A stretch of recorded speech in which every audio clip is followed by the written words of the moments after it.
So what are the upshots from my story? First, the one I just mentioned.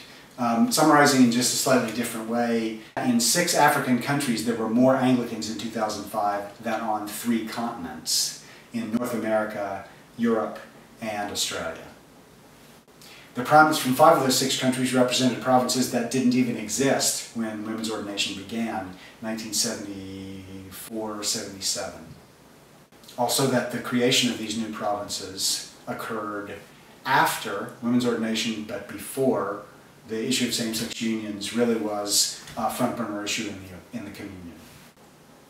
Also, when the primates began meeting in 1981, the issue of women's ordination was out of the gate, but the issue of same-sex unions was not.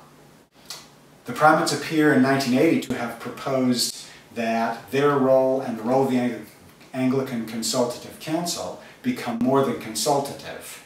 And there's some evidence of tension between the ACC and the primates meetings that develops over the next several years. This is a tension that the Virginia report itself observes, if somewhat obliquely. And finally, Lambeth Conference 1998 Resolution 110 interrupts a pattern of change that we observed in the first video.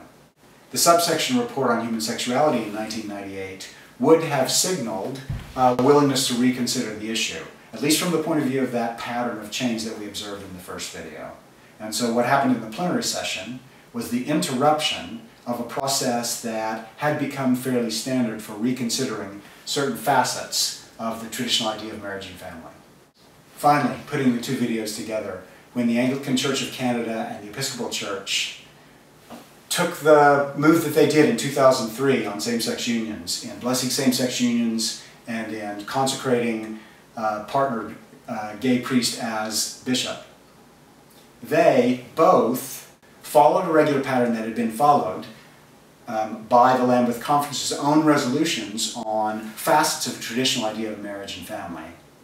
And after the message that had been delivered by the amendment of Resolution 110 in 1998, the Episcopal Church and the Anglican Church of Canada defied what had become the new majority in Anglican consultative bodies in the Anglican Communion. Thank you for watching these 2 videos. I would be delighted to have your comments. Take care.